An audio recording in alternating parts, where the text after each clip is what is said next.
So the Master Gardener program, a lot of people think that you have to be an expert on a gardening topic to become a part of it, but really we're people who love plants or love learning and want to make a difference in our community. I had always had an interest in gardening, but I finally decided to act on it and get a little bit more involved after I got my first home.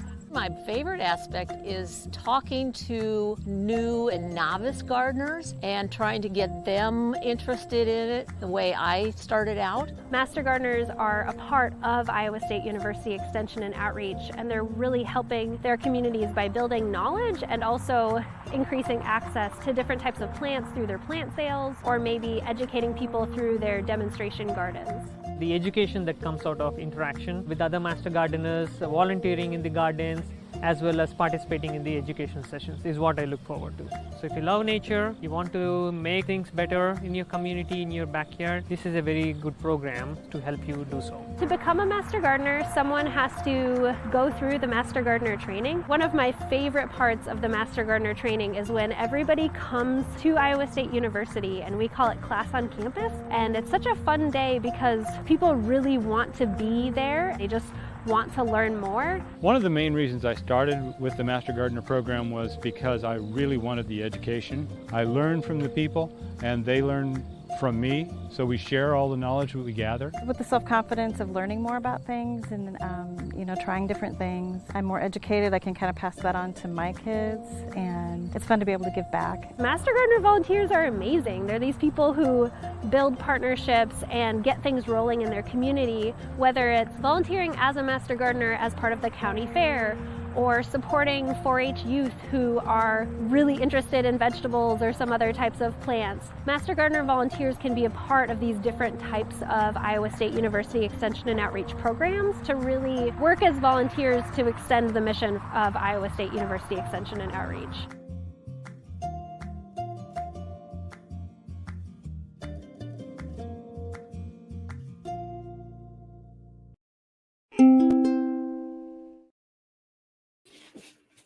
Hello, everyone. Welcome to Tips from an Expert. We are going to be talking about getting your garden and your landscape ready for winter, which in my neck of the woods, we seemed to jump into last week for a couple days. So this is a timely live. We have two guests with us today. We have Cindy Haynes. Welcome, Cindy. Hello, good morning. And Cindy, can you let all of our wonderful viewers know where you're coming from today?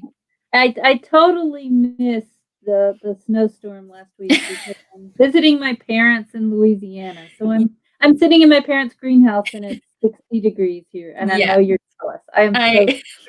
But I'm not sorry. Sorry. Yeah, well, I'm happy you're visiting your parents. I'm happy you're there. So happy for you. A little sad. But yeah, we have had some interesting weather around Iowa the last week or so. So yeah, and we have another guest with us today, Susan DeBleek. Hello, Susan. Hey, everybody. I am not in a No. beautiful greenhouse. No, you're in a wonderful recording studio, and you're cold with me. We are in Iowa, and we are cold together. Yeah. Yes. The bike ride this morning was crisp. Oh my gosh. I barely even wanted to walk to my van, which was parked in a garage. So well done on the bike ride. All right. So yes, today, Tips from an Expert, we're going to be talking about preparing your garden and your landscape for winter, which it really is a good time to talk about it and ask your questions. For any of our viewers, if you've been with us before, you kind of know the drill, but anyone new, the reminders you need to know, any question, any comment, anything interesting you want to share or ask, you just throw in the comments during the live. And then after Cindy and Susan have given some of their information, some really good, practical, easy tips, me without any green thumbs, I can follow these tips. Then we will jump into the Q&A and we'll have more interaction where we can actually hear from you guys, what you're seeing out in your own yards, your own landscapes, and then any of those questions. Are we ready to move on along? Okay. All right. I'm going to hand off to Cindy and take notes. Awesome. So we're going to talk a little bit about preparing your garden for landscape for winter. And if we have the next slide. So there's several things that you can do in your garden and your landscape. We'll start with some of the things that you can do in your garden. There are a few crops that can be harvested still. You might have some of those cool season crops. Maybe they escaped the snow. Sometimes some squash also do better. You can harvest them late as well. You can also, if you've harvested everything from your garden, you can start to clean up the garden. So once it's not wet and soggy anymore, you can go in and kind of remove some of that debris. You can destroy some of that diseased plant material. You might even be able to compost some of the material that isn't diseased. So you can think about those things in preparing your garden. For your lawn, this is a really good time to control broadleaf weeds. There are several chemical products, and there's even some organic products as well that you can use to fertilize your lawn. Fall's a great time to fertilize Kentucky bluegrass because it's still growing a little bit, and we have some good root growth. And this helps it get better and look better and be in better shape for the spring. Some of those broadleaf weed controls do require 2 applications, and usually there's one in October and maybe one in November. So if you really want to eliminate that creeping Charlie, it usually takes a couple of applications of a broadleaf herbicide. And then we're also recommending that if you have a lot of fallen leaves on your lawn, that you remove that thick mat of leaves because the grass is still growing. It's a cool season grass. It will continue to grow for a little bit longer. It's probably loving the fact that it's cooler and there's some moisture that we had recently. So you really want to make sure that it photosynthesizes or is still able to photosynthesize, even if it's only for another week or two. So removing those leaves are kind of important. Some people will mulch those leaves with a mulching mower, and then those little bits of leaves will kind of filter in, and you don't have to necessarily rake that. But if you have a big mat of like oak leaves or maple leaves, those larger leaves, and they're covering the lawn, you probably will have to rake. So mowing the lawn in fall, you do mow until it stops growing, and Kentucky bluegrass does continue to grow through October and into usually November. So you really want to make sure you're checking it. So you may not be done. There may be one more mowing in your future, depending on the weather. Ideally, we mow at about a 2.5 to 3 inch height. The taller the grass this time of year, usually the better the root system. And usually it's more able to kind of reemerge and green up quickly in the spring. I'll remind you that whenever you're mowing, including this last mowing in the fall, don't remove more than 1/3 of the leaf blade at one time. Mowing is a stress, so for the lawn, so we don't want to remove more than 1/3, so it has plenty of ability to recoup. And then if it does happen to get tall again, more than 4 inches again, you can mow again as well. In southern Iowa, you might need 1 or 2 more mowings. I think in northern Iowa, you're probably on your last one in the next week or two. So there are some perennials that can be prepped as well. There are lots of tender perennials that we often grow in the garden. Dahlias were fantastic this summer and fall. Cannas also looked really good as well. Gladiolas and tuberous begonias, they all have this storage root system. And because they're not reliably hardy in Iowa, we have to dig these up and store them indoors. So you've probably already had that killing frost that killed the tops. So just go in, dig up that root system, shake off some of that soil, let them dry for a day or two in a garage so that it's not caked on mud anywhere. And then usually we place them in a box or a bag or wrapped in newspaper in a basement that's about 50 degrees for the winter. You can take these out in March and pot them up and get them started again early. But right now they really need to come in because they really won't survive our -20 or -10 or even below 0 degree temperatures in the winter. And then sometimes roses also need some care as well. Hybrid tea roses are a modern type of rose that do require winter protection in Iowa. So you may have a hybrid tea rose or you may have a hardy shrub rose. So the first thing is to know what kind of rose you have. If it's a hybrid tea type, then you're going to have to mound some soil out around the base of the rose and then usually put some straw on top of that. And we like to get that done by the end of November. This is the time when the leaves have kind of fallen off. It's the time to kind of make sure we maybe tie it all together, and we want to protect that base or that crown because it's usually grafted. Hardy shrub roses may not need any protection, but the hybrid teas usually do. There are several perennials that you can think about, or several things that you can think about cutting back in the fall to help clean up. So a lot of your perennials like hostas and daylilies, you can go out now and kind of clean up that foliage, cut some of those perennials back. I would recommend you don't cut back mums at this time of year because sometimes that encourages them to regrow. And this is not the time for them to think about regrowing. They really need to acclimate for fall. Asparagus, usually I leave asparagus standing as well.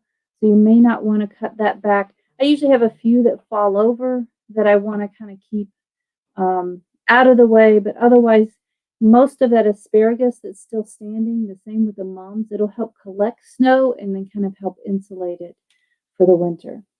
Rhubarb you can clean up. Ornamental grasses too are some that you can decide whether to keep or cut back. I like ornamental grasses if they're standing in the fall and into the winter. It gives me something to look at because I don't have too many other perennials to really look at in the winter. But they too do And have a Cindy, what tendency do to you kind of fall over. So you might need to clean them up. And yes, Susan.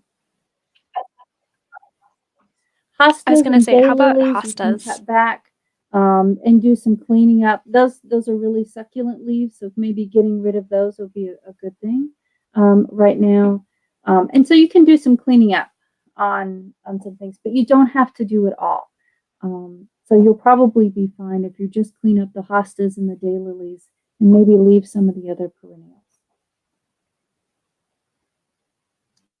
So trees and shrubs do need some care in the fall as well.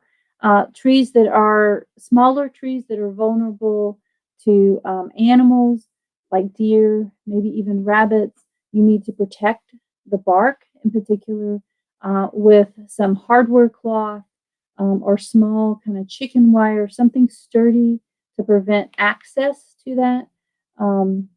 Even the white cones or the white plastic wrap is good, but you still need some maybe some stronger protection as well. Make sure this is at least 2 to 3 feet above the soil line, because if we get another snow, then that gives rabbits access because of that. The fencing material needs to be high enough to be secure at the base and near the top as well, so it doesn't kind of fall in. And then I'll also say that you need to kind of check those plants over the winter, kind of remove any heavy snow load on some branches so that they don't break, but very gently remove them. And Susan and I were talking just before that this is also a good time to think about watering trees and shrubs if you didn't get a lot of rain or a lot of snow recently. Before the ground freezes, it's a great time to get some water down, especially for those newly planted trees and shrubs. And I've heard evergreens too. Yeah, that evergreens need a little extra love because they have to be green for the rest of the winter. Right. So even though it seems cold outside, the ground isn't frozen yet. So the more we can do to kind of promote that root growth and establishment, and usually that means water and watering well into winter. And any newly planted tree or shrub, evergreen or deciduous, really doesn't have the root system yet. So giving it the water so it establishes a root system for those first couple of winters usually makes sure you have a better looking tree next year. I like what you say about the having a fence high enough, because to me, when the snow comes, it's kind of like the rabbits get stilts. It's like, ooh, and They do. 2 feet of snow means I can reach more. They have access to more things, and it looks really weird in spring because you have this nice little girdle about 3 feet up around a tree, and that's enough to kill it. So it's kind of tragic. Cool, thanks, Cindy. Well, I just wanted to share a little bit about the Growing Together mini grants, which Dr. Haynes has been a part of, and we're really excited that we're wrapping up the 5th year of the Growing Together mini grants. And so every year we've had Master Gardener volunteers that are making sure to donate produce to food pantries. And so this year already we've tracked 77,000 pounds that have been donated in a third of Iowa counties, so in 30 counties. And last year we had over 100,000 pounds. So everybody knows this year was a weird year if you tried to grow something with drought and derecho and everything else.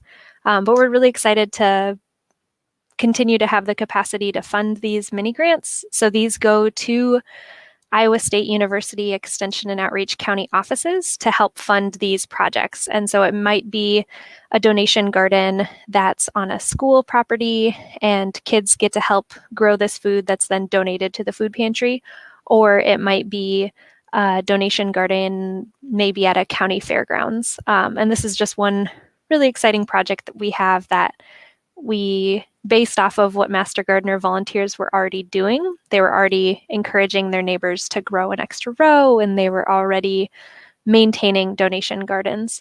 And now this is a national project, and we've got a bunch of other partner states that are also using this model. So just wanted to say thank you to all the Master Gardener volunteers that that are contributing to that project. And then the other thing that I wanted to add was vegetable garden gleaning. So Cindy talked about tidying up the garden, and I don't know about you all, but I think this winter kind of took people by surprise. I saw a friend on Saturday, and they looked so mad. They had piles of squash, and they said, "Who knew it was going to snow?" I was like, "Well, some of us knew." But so maybe as it warms up a little bit of this week, you all are thinking about, okay, how do I get this produce out of the garden, whether it's kale or butternut squash? And as you do, consider donating some of that produce. We've got this really great community donation gardening toolkit, which is a website folks can go to learn about food security and also how to donate in their community. And we do have a map there of food pantries, food banks, other meal sites that accept produce. And so please think about your neighbor and see if you can help folks in your community by maybe donating some of those products to your food pantry. And that can be anybody, not just Master Gardener volunteers. And then I just wanted to touch base on a couple fantastic resources for you all. So if you all have ever seen or heard me and Cindy, you know that our #1 go-to website is Horticulture and Home Pest News. It's this really fantastic website that is searchable, and you can probably find answers to most of your garden questions. So feel free to give that one a look. And we also have a horticulture homepage that's part of Iowa State University Extension and Outreach. So there you'll see a list of some of our other favorite websites. And then the other one that is near and dear to my heart is the Iowa Master Gardener website. And that's a really good place to see it. Maybe you want to learn more. We have listed some upcoming webinars that are popping up that folks might want to learn more about pollinators or native plants. So feel free to give the Iowa Master Gardener page a look. And we've also got information there about how to become a Master Gardener volunteer, because we do have some folks that are just starting their journey to become a Master Gardener volunteer. All right, Cindy, what kind of questions are we going to get today? I'm not sure. Is my mic working okay? Yeah, I've been frantically making sure that all of these resources you guys have referenced have been in the comments. So for people watching now, if something that Cindy or Susan said really was like, "Ooh, I need more on that," it's in the comments. I tried to write the title to hopefully give you guys an idea, but there's a lot of just really, really awesome resources that are there. And I know one thing when I click. What I really like too is you click and you read this one thing, and then off to the side, it's like other things that might interest you. And I'm like, you're right, they do. I will click on those as well. So yeah, let's jump into some questions. So one question we had come in that you did kind of touch on, but let's make sure we get this fully answered. Should I be cutting back hostas? So what do we think on that? Yeah, it's perfectly fine to cut back hostas and daylilies right now. They're great. You can also wait until spring to clean them up. I like cleaning them up in fall because they're a really succulent kind of leaf and they get kind of wet. So it makes it easier if you can clean them up now. But don't fret if you can't get out there and do it. So, because either or will probably be fine. The hosta will be fine regardless. Phew. Yeah. And which of those plants out there, Cindy? I know that beneficial insects might be overwintering and might need some of these plants so that they can survive whatever winter we get. So what are some of those plants? Yeah, so if you're leaving some of the other kind of perennials that are there, like the mums, the asters, some of the other perennials that you might have in your garden, the roses, you're leaving some of those canes and some of the shrubs, all of those, you're not cutting back so much, and then you're leaving that kind of overwintering material so that they can kind of be in and around. So doing a pristine cleanup right now would probably not be advised. Just cleaning up some of those things. Clean up, remove anything that was diseased. If you had peony leaves that were diseased, take them out of the garden. Do the hosta leaves because they're kind of sometimes a little wet and they can mat down. But, you don't have to clean up everything so that you are allowing some of those pollinators and other beneficial insects to overwinter. That's going to be my new motto for, I'm like, Cindy told me I don't have to clean up everything. And they're like, it's your kitchen counter. She wasn't talking about. I wasn't talking about the kitchen counter, just outside in the garden. So she teaches Iowa State. I trust her. She said I wanted to clean up. Favorite quote of the day. Can be a little bit lazy in your garden this fall. So, but your kitchen counter, Leah, I'm afraid you're going to have to clean that one. All right. When's the best time to aerate lawns? Is it too late for this year? It's not. It's actually a pretty good time. So usually spring and fall are good times. Usually I like to aerate a lawn a few days after some moisture. So earlier in the fall, it was too dry and too hard. So now might be a good time to do that. Rent a core aerator, and in a couple of hours, you can probably get the lawn taken care of. That was my question. How do you aerate the lawn? It is so much fun to drive this machine or push this machine. It is very archaic looking, vicious. I mean, it looks very medieval, I guess. I know. I'm going to Google it now. Yeah, it's very cool. It takes out these plugs of the soil and the grass, and that's great because then it allows the water to filter in. And then you can fertilize over that, or you can add some compost, a light layer of compost. So it's a nice thing. But you want to do it when the ground is somewhat soft, because if you try to do this when it's hard, it's like all your teeth are going to fall out. It's going to knock out all your teeth. So I like it. And what kind of neighborhoods is that best for? Is that for like a new development or like an old houses, or which ones do you think? Yeah, who needs to aerate their lawn? You don't have to aerate your lawn every year. Usually those that have compacted soils, so maybe you had a lot of foot traffic, or heavy clay soils, so that's a little more compacted, you might get more benefit than others. And that could be in a new subdivision, Susan, or it can be in my subdivision where my house is 30 years old. So it just has a kind of a heavier clay type soil.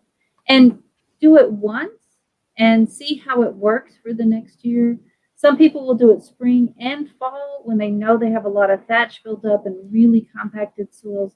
But usually most homeowners, if you're doing this once every couple of years, you're probably really good. And then maybe you don't have to do it for even longer. Okay, so I've never aerated my lawn. Fine. And I'm really intrigued by the machine now. Where would I even would I call like a local greenhouse? And Sure. or like, how would I even find? Yeah, so you can call a local lawn company and they will come and do it for you. You can also rent a core aerator, sometimes from a hardware store. Okay. And I have one that even will deliver it, and then we core aerate, and then they pick it back up. My goodness, what service! Yeah. So it is sweet. So you can probably find that, and you can go in with your neighborhood so that it's you and 3 others, because you can do. We're gonna rent it for a day, and we're all gonna. That's very smart. Very very right. Smart. And if your lawn is growing well, you may not have to core aerate. So only if you know that it's kind of not growing as well as it has in the past, and you think that punching these holes in it to allow more water and nutrients. Well, and after our area was so dry, we had brown grass for most of the summer. So I'm guessing that I would be a prime candidate for maybe seeing some benefits of aerating. Yes. Yeah. One question about is it too late or is it a good time? I know this time of year I usually like to plant some bare root trees, but now it's really cold. What do we do? Well, I think it's probably too late to plant some evergreen trees because it's gotten really cold really fast. But deciduous trees, you probably could plant them. I might not plant anything that's too small right now that it can't get a kind of a good root system established. I usually like it to have a month of what I know is going to be kind of warm soil temperatures so that it can start to establish a root system. And it's starting to get a little late. If you have some bare root trees, you might want to put them in, they're smaller, put them in a container and then sink them in the soil right now so that they get exposed to our colder temperatures. They should be able to handle it. And then they're starting to develop that root system in a confined space. Then you can pop them into the soil in the spring. So that might be a kind of a good compromise. Acclimate them. We had to do that to a goldfish once when we were switching containers, had to acclimate the water. So this is true. So we're acclimating it a little bit. And water well. Anything that's small that doesn't have a good root system and as dry as it's been this year until recently, water well. Yeah, the rain and the snow came at a really interesting time for everyone, didn't it? Which the trees will benefit from. So that's good. That's good. And Cindy, do you like to compost leaves? I do. I have a huge compost pile. So I have 2. So I have one that I start one year and then use the next year and then start another one the next year. So in composting those leaves is a great idea because you need that carbon and you need the nitrogen from maybe kitchen scraps or grass clippings. So I usually compost the leaves with the mower, and it also has the leaves in it.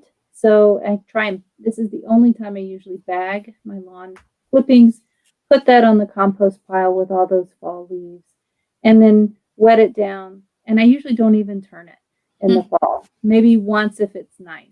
So creating a compost pile is one of the easiest things you can do and one of the most beneficial things that you will create that you can use anywhere in your garden. And we had a similar question. Is it too late? Like if I don't have a compost pile, is this a time of year where I can begin one?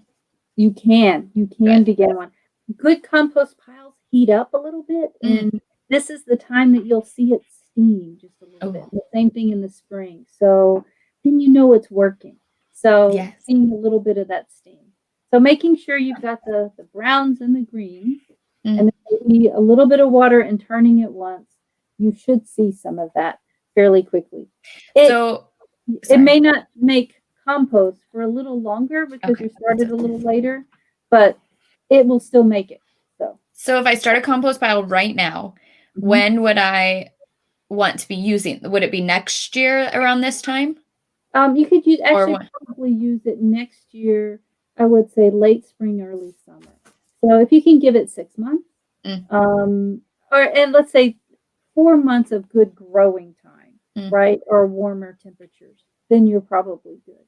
So you will know, because when the compost is ready, it looks like soil. You can't identify anything in it.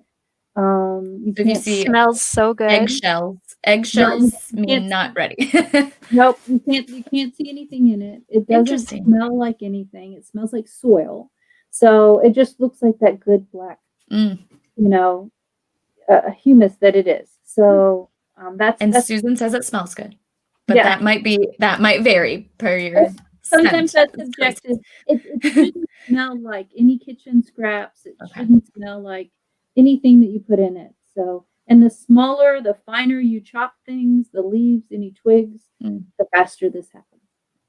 Yeah, I finally got one of the tumbler composts, and fancy. I kind of think that it's like I can't keep my hands off of it. Like once I turn it, and then I'm like, ooh, I want to turn it again, and anyway, it's super fun. I picture you like that's what you do, like your hobby now is like, oh, I'm gonna turn the compost. Yeah, like going outside. It's been a good day. Yeah, gotta turn. If you really want to get into this, you get into vermicomposting as well. You do that in the winter in a Rubbermaid container in your basement.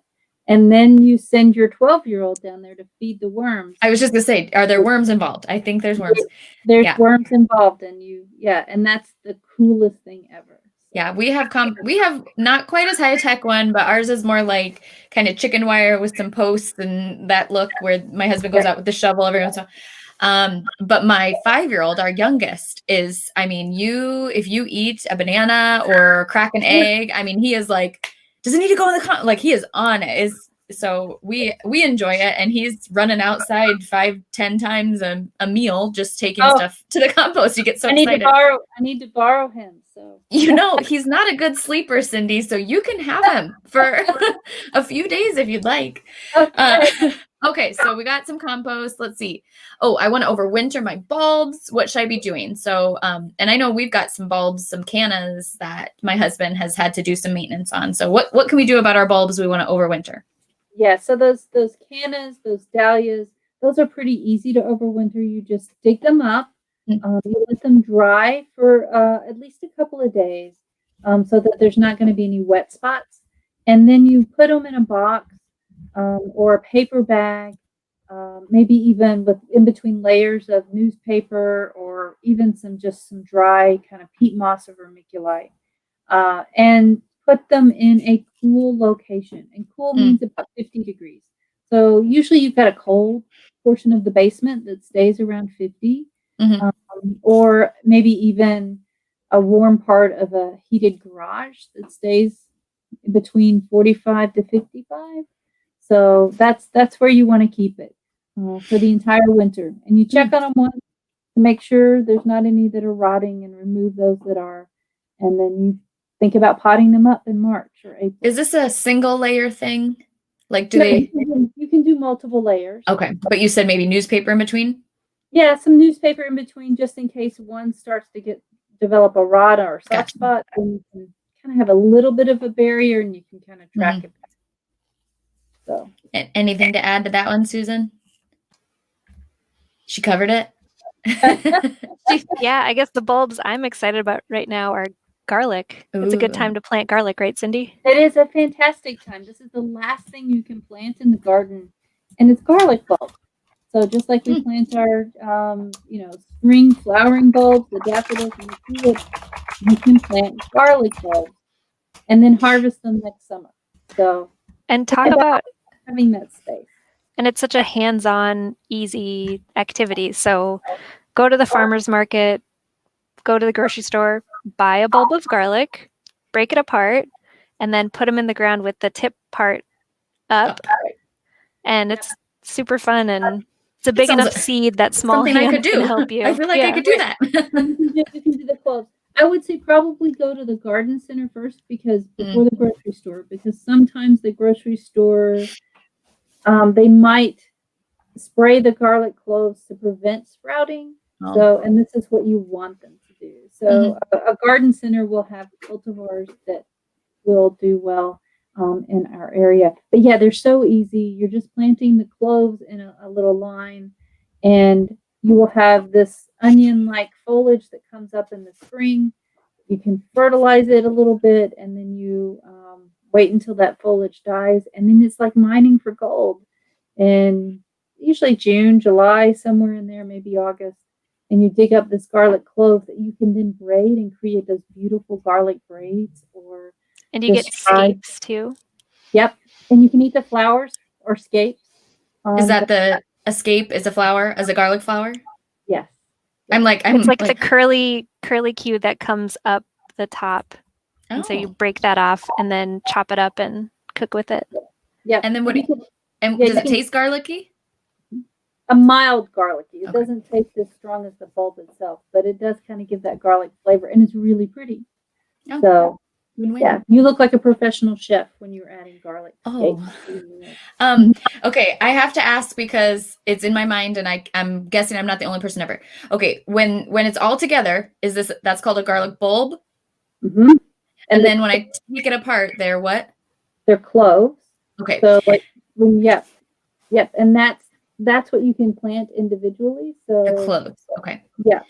I may or may not have a friend, and I hope she's watching to hear me share her dirty laundry garlic story, where she had a recipe that called for like 1 to 2 cloves. Oh no. She did 1 to 2 bulbs. This was early on in her marriage. So her husband, took the first bite and I was like, I hope it was close to Halloween so she could say that she was getting. Yes, it was for that, for sure. Oh my goodness. We have a Chickasaw County Extension asking us a question here. They just had a client call, which is a good plug to say, if you have questions about, home garden, etc., call your extension office. If they don't have the answer, they reach out to you guys and they get the answer, or to your publications. So yeah, they're wanting to know preparing blueberry plants for winter. So what do we need to be doing for blueberry plants, and maybe even berries in general? We didn't talk too much about berries. We didn't talk about berries. There's not much to do for berries right now. There's a lot of pruning that you will have to do on some of the berries later in the winter, which is usually February or March. And it really depends on the berry. Blueberries, you're going to do some thinning, some pruning. Raspberries, I'm going to send you to a publication because it depends on the type of raspberry. Okay. But not too much that you need to do now. The blueberries are hardy enough. The one thing you might think about for blueberries is they're very shallow root systems, so water if needed. And sometimes we fertilize them. Maybe late winter, you can do a little fertilizer, maybe a little bit this fall. And sometimes it's an acid fertilizer, so like Muracid, to help maintain that lower pH. But not too much that you need to do for berries yet. Pruning. I've picked blueberries in many northern locations, so I bet they probably do fine in our Iowa winters. Yeah, they're hardy enough. They just really need that low pH soil. So, and sometimes we have to do some things to maintain it. Is the publication the Growing Raspberries? Right, and there used to be an RG publication on pruning raspberries. Okay. I'm finding and sharing a couple links in the chat. So whoever's posting the question from Chickasaw, there's a couple, man, that's a fun county to say. Chickasaw and Potawatomi are maybe my 2 favorites. But there's a couple there's a couple documents in the comments now that you should be able to access and be able to share with that community member that called. How about strawberries, Cindy? Yeah, let's talk berries. Oh, and one thing we forgot with strawberries is strawberries do need to be protected in the fall. And now's a good time to do this. Very good, Susan. We should have had a slide on strawberries. I think we put a link in the comments, so now there's strawberries. Okay. So strawberries, we protect them with 4 to 6 inches of straw in November, usually by Thanksgiving, because strawberries set a flower bud for next year. So the plants are hardy enough, but those flower buds are kind of marginal. So we protect them with a nice blanket of straw over the winter. So leave that on. Thanksgiving until April, leave it on as long as possible so you're protecting those flower buds. That first flower bud on June-bearing strawberries produces your largest berries. So you really want to make sure they're well protected. Are there any other materials that you would use to mulch your strawberries? Sure, you can use chopped up leaves as well. Usually I will say chop them up first. Sometimes maple leaves and other things, they kind of mat down and prevent water and airflow. And that's why straw is so good. So any kind of mulch that becomes a nice blanket, but also doesn't, develop any kind of mold underneath, or still allows water or snow to kind of filter through. And snow will help as well, but it doesn't have to be straw. It can be ground up leaves as well. Is there anything that is like a no, like never cover them with this? Yeah, usually you'll get some maple leaves that if they're not chopped up, they kind of mat on top of each other, and that becomes an issue. Twigs are too big. They won't, make that nice blanket. So you have to kind of think about what you're using. So would walnut leaves be a problem? They could be because of the juglone. Walnut does produce a compound called juglone. But it doesn't last very long in the leaves, but I wouldn't do it in the fall because it might be an issue because the juglone may last a little bit longer because it's colder. So yeah, I might avoid walnut leaves as well. So Lynn from Chickasaw clarified that, and I think going back to our original question, it was about blueberries. So is it okay to cover blueberries with leaves, or like if you're covering your strawberries, or do they just not need to worry about it? Yeah, I don't think you need to worry about it. I would protect blueberries from rabbits.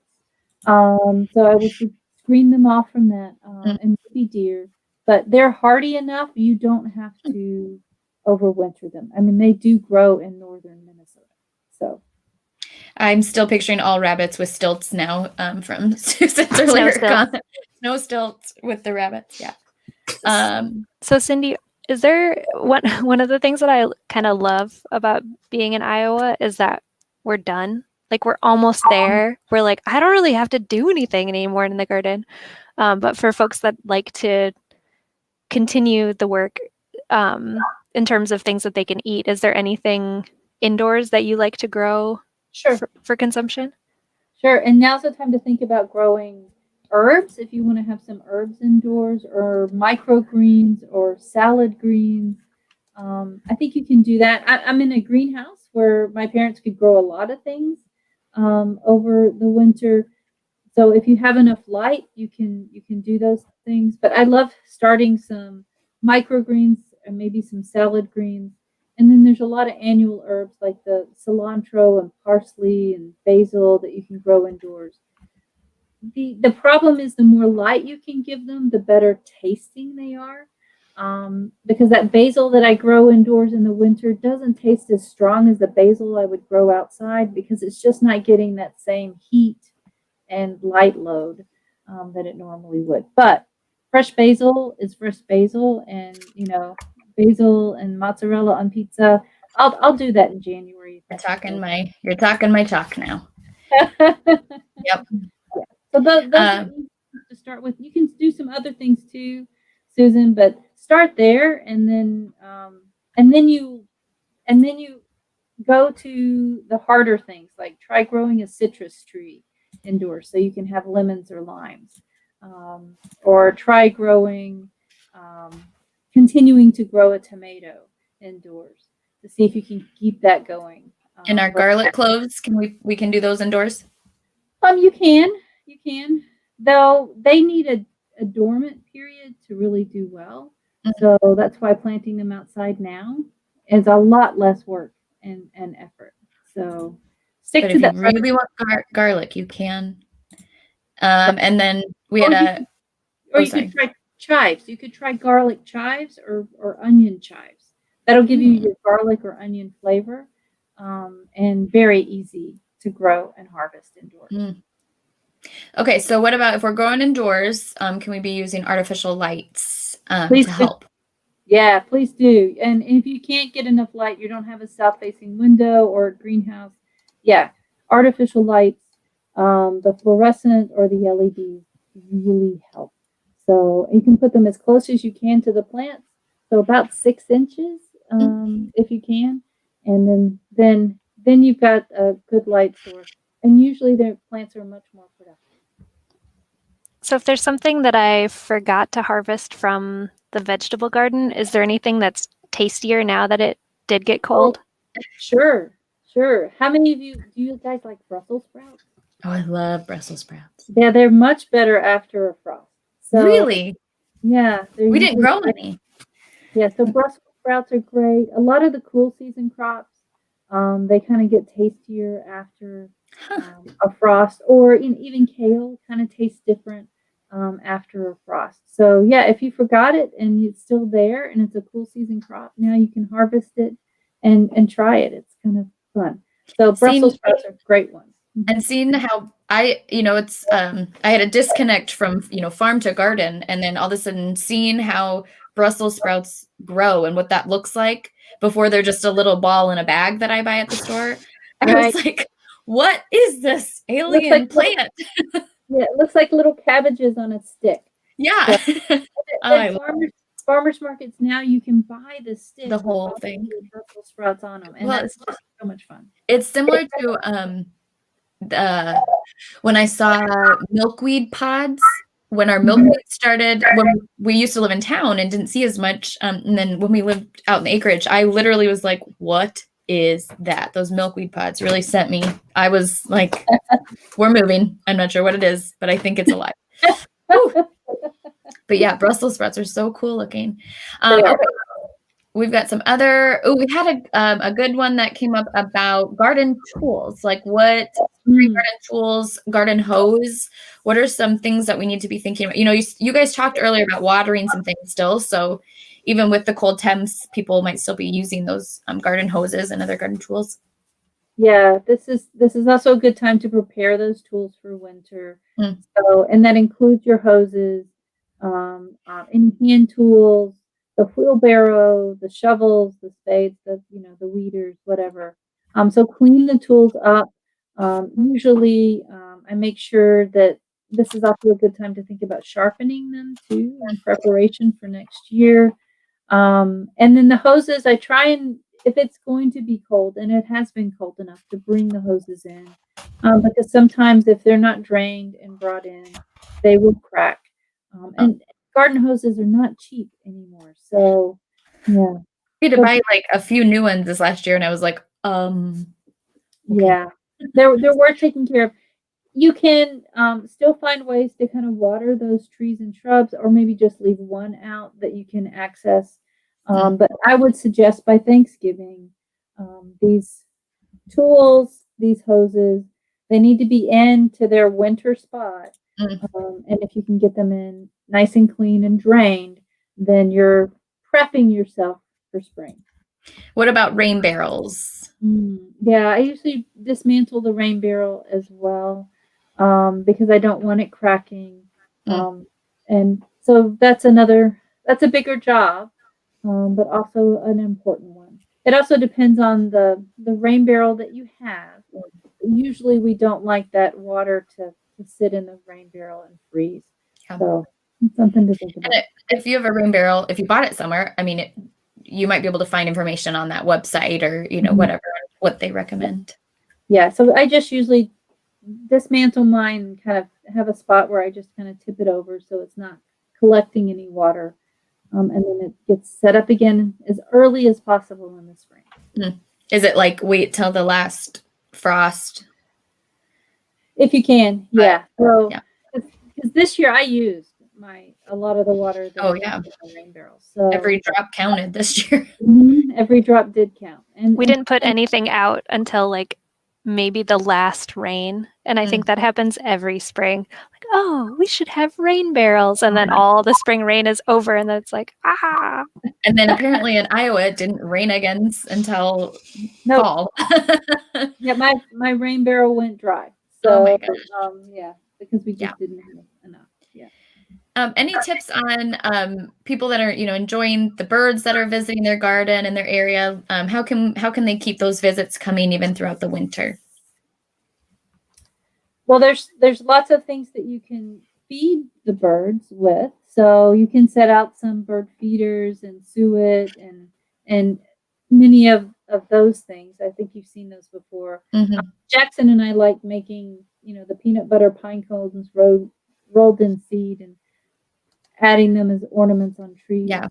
Some people who really get into the birds will also have a bird bath and a heater for the bird bath so that they have access to water.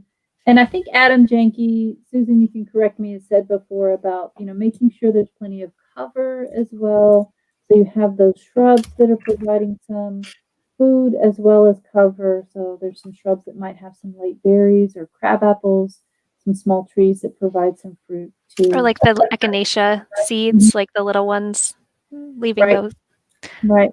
So Yeah, it's not deadheading everything so that you have some normal things in the landscape that will feed the birds. So, yeah. Yeah, we've done some of the homemade feeders too. But again, my oldest is 16, then we've got a 12-year-old and a 5-year-old. And sometimes when you're doing something with the older two, you forget the younger one, who's over there now licking the peanut butter bird seed, and you're going, it's probably fine. I don't, and he's the third child too. So by that point, you don't always call the doctor as quickly as you. But it was all edible. It was all edible. We checked the ingredients. Sunflower seeds are edible, and so is peanut butter. So. Well, Yeah. and that's a good point too, that if you want fresh food and the animals do too, so don't buy the moldy bag of millet or right. Yeah. Right. Okay, let's see. We had I got to have a couple experiences with hummingbirds this year, and I had not ever had one as close as I did this year, and I was as still and as quiet as I've probably ever been in my life. And I wanted to try to get my phone, but it was one of those moments where I forced myself just experience it, and I think I'm in love with hummingbirds now. They were I was like, and the buzzing sound. Oh, I just love them. But what did you also know that they're super fierce? They are. They fight like each other. Oh my gosh, I need to see a hummingbird fight. It would be like the coolest thing. Why? Territory, mating, food. It's always food. It's always food. It's always food. Most of my household fights are food related. Well, and so you can also think about planting some things next year in your garden that will attract them. So what do they want? So like red tubular flowers are very popular. Or any cannas. They liked those. Yep. To any other types of tubular flower. Salvias seem to be very popular. And lobelia or cardinal flower is another one that's pretty popular. So red's the key. Well, yeah. Tubular flowers with the nectar, and red seems to attract them. So, though I would say they like the button bush too. Yeah. Well, that sounds cute. I don't know what it looks like, but it sounds very cute. A button bush. You can get them for $1 from the Iowa DNR. Oh, yeah. So cute and cost very. It's very friendly to the budget. Right. My favorite thing to buy. It's a nice shrub. So it's a nice. That's okay. I think we're kind of nearing the end of questions coming in. Man, the comment section is crazy full of publications and blog posts and all kinds of things. So if you are viewing this after we've hopped off, chances are we've got something that will interest you. But again, if you are watching this later or rewatching it later and a new question kind of comes to mind, throw it in the comments. I'll get that notification and I'll ship it off to our experts. Am I pointing at you guys? Is it this way? And make sure that they can get you guys a resource or answer, whatever that is. I always learn so much when I have you guys on, and it feels like I have my cup of coffee. It just feels like we're chatting away, and every once in a while somebody joins us virtually to ask a question. Anything parting that you're going, oh, one more thing, or any you covered so much, so I can't imagine there's much more to share, but we'll have to do a houseplant one in the winter. 'Cause that'll be very popular. But no, I think we did cover a lot, and you guys brought up a lot of really wonderful ideas. There's quite a bit to do in the fall. Yeah. So, but what was the thing what was the quote? You can be lazy in the you don't have to do everything. You don't have to do everything in the garden. That was it's also a time to kind of refresh. Yeah, and for put the sure. garden to And rest. get your hands on the 2021 garden calendar that's at the ISU Extension store. I'll put a Because link in the it's got tips for you by each month. And then I think for December it just says take a nap. And the theme for the garden calendar is Iowa native. So all about native plants that are beautiful plants that surround us. Yeah, take a nap. I can get behind that level of support from tips from the expert. Take a nap. I'm ready. I know. We need to hibernate. We're getting close to 2021 and we need a national nap.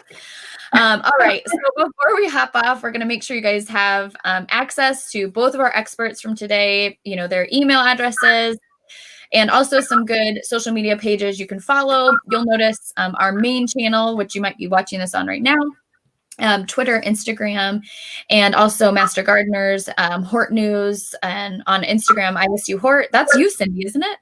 That's me. That's you.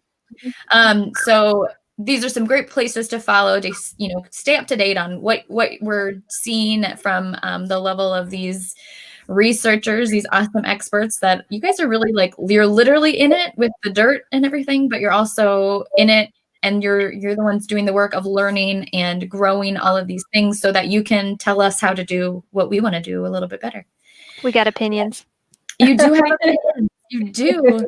And they're research based, which is it's my favorite when it's here's your opinion and here's how you back it up with all these things. So, beautiful, wonderful. I learned a lot. I have a lot of things to Google now, especially first off, I need to get an aerator because I have to run that machinery. I'm positive. I would really like. Have fun with that, Leah.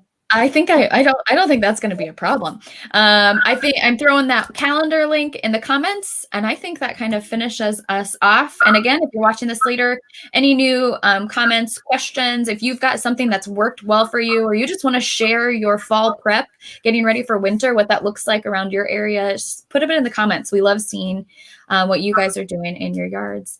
So have a great day and reach out with any other questions. We'd love to help. Bye. See ya. Bye. Thank you.